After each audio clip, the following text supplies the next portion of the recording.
Hello everyone, কেমন আছো তোমরা? আশা করি সকলেই ভালো আছো। তো রিসেন্টলি আমার একটা পেন হোল্ডারের দরকার ছিল, যেখানে আমি শুধু আমার কালারিং পেনগুলো রাখবো।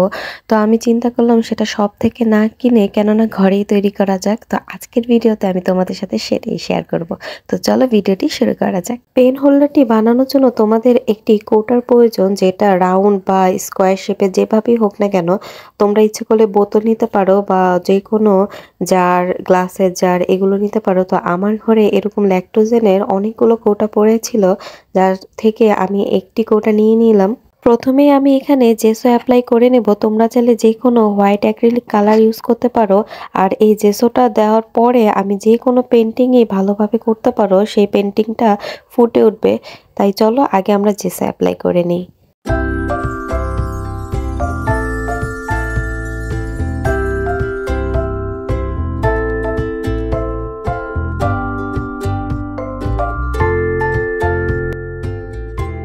তো আমার জেসো অ্যাপ্লাই করা হয়ে গেছে এবং সেটা শুকিয়েও গিয়েছে। তো এখন আমি এখানে স্কাই ব্লু কালারটা ইউজ করব, যার জন্য আমি এখানে ব্লু এবং হোয়াইট কালারটা একসাথে মিলে এটাকে সফট স্কাই কালারে পরিণত করে নেব। এরপরে এটা আমি পুরো কোটার মধ্যে অ্যাপ্লাই করব।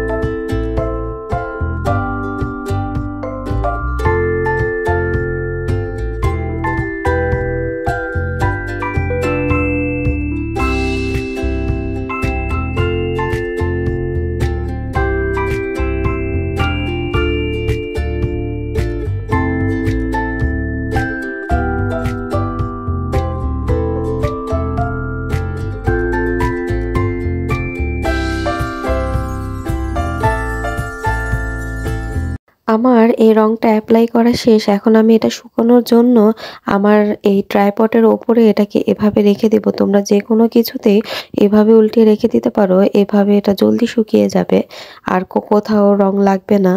রংটা পুরোপুরি ভালো করে শুকিয়ে যাওয়ার পর আমি এখানে আমার পছন্দ মতো পেন্টিং করব। আমি এখানে সানফ্লাওয়ার ফুলটা এঁকে নেব।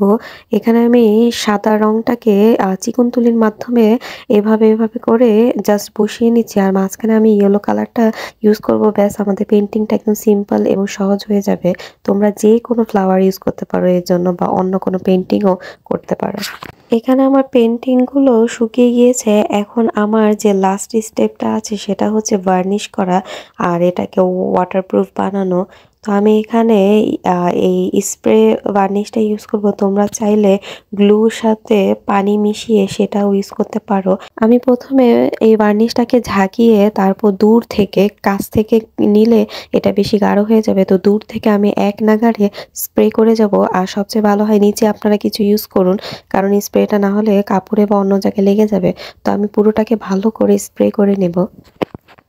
তো এই ভার্নিশটা ইউজ করার পর আমার এটা শুকিয়ে গিয়েছে। এখন তোমরা চাইলে আবারও এটার উপর ভার্নিশ অ্যাপ্লাই করতে পারো, এতে আরও বেশি এটা টেকসই হবে। তো আমি প্রমাণ দেখানোর জন্য তোমাদেরকে দেখাচ্ছি যে আমি এখানে পানি ইউজ করেছি, কিন্তু এটার রং কোনোভাবে উঠছে না। এখন আমি এর মধ্যে আমার যত কালারিং পেনগুলো আছে সেগুলাকে এভাবে রেখে দিব। তোমরা চাইলে যে কোনো কিছুই এখানে রাখতে পারো। আর ভিডিওটি কেমন লেগেছে অবশ্যই আমাকে কমেন্ট করে জানাবে। আর হ্যাঁ, আমার এই আর্ট হেভেন চ্যানেলটিকে সাবস্ক্রাইব করতে ভুলবে না। ধন্যবাদ।